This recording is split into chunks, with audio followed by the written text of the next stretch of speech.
শখে, না কিনলে বকে, এইটাই সেই পুরান ঢাকার ঐতিহ্যবাহী তাইজুদি কাবাব। চিকেনের প্রাইস পার পিস 300 টাকা। এটা শাহী পরোটা। চিকেন হলো 60 টাকা, বিফ 80 টাকা, মাটন 100 টাকা।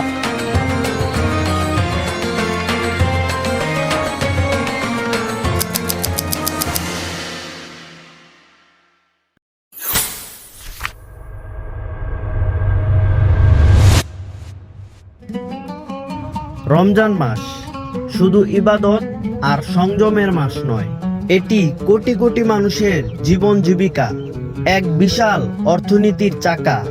যখন আমরা ইফতার টেবিলে বসি, তখন হয়তো আমরা ভাবিও না যে এই এক বাটি ছোলা, এই এক প্লেট বিরিয়ানির পেছনে কত শত মানুষের শ্রম, কত হাজার কোটি টাকার লেনদেন লুকিয়ে আছে।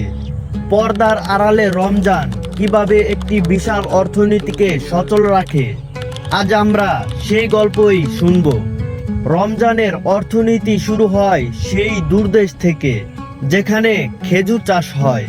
মধ্যপ্রাচ্য বা আফ্রিকা থেকে হাজার হাজার টন খেজুর আসে আমাদের এই বাজারে।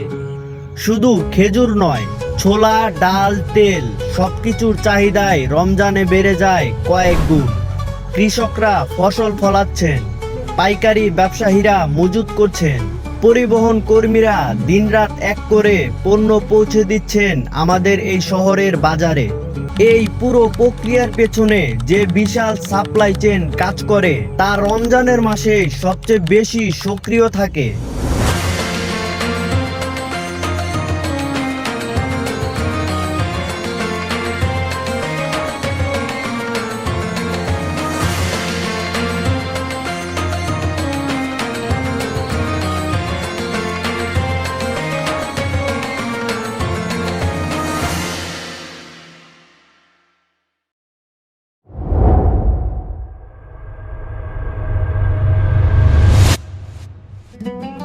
ঢাকা বা চট্টগ্রামের মতো শহরগুলোতে ইফতারের বাজার মানে এক উৎসব।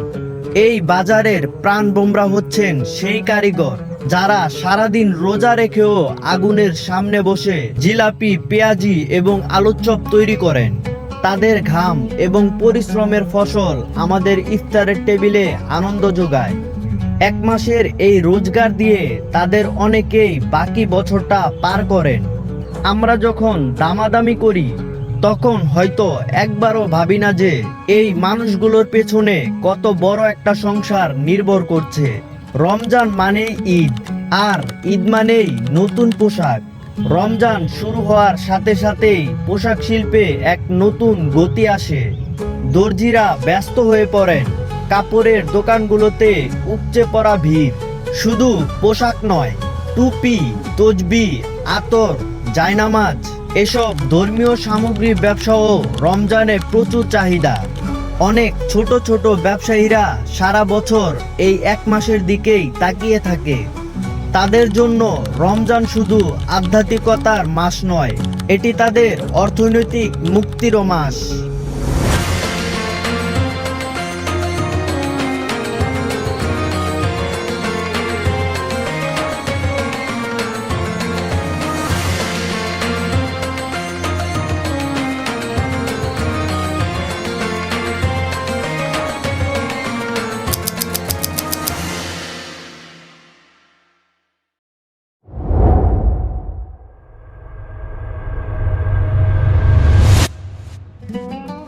রমজানের অর্থনীতি শুধু কেনাবেচার মধ্যেই সীমাবদ্ধ নয়, এটি দান সদকা এবং জাকাতের একটি বিশাল প্রবাহকে তৈরি করে। ধনীরা তাদের সম্পদ থেকে অভাবীদের দান করেন। এই জাকাতের অর্থ অনেক দরিদ্র পরিবারকে স্বাবলম্বী হতে সাহায্য করে। অনেক এতিম বা অসহায় মানুষ এই এক মাসের জাকাত আর ফেতরার টাকায় ঈদের আনন্দ পায়। এটি শুধু ধর্মীয় বাধ্যবাধকতা নয়, এটি সমাজের নিম্ন আয়ের মানুষের জন্য একটি মানবিক সুরক্ষার জাল বটে।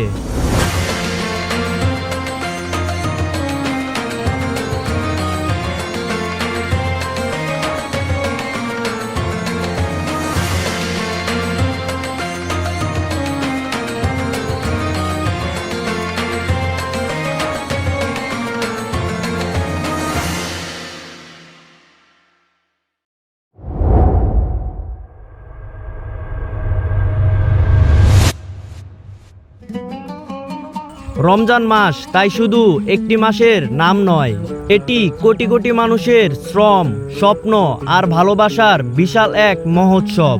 কৃষকের ক্ষেত থেকে শুরু করে কারিগরের দোকান, ব্যবসায়ীর গুদাম থেকে অভাবীর ঘরে, সবখানেই রমজানের অর্থনীতির অদৃশ্য ছোঁয়া লেগে আছে।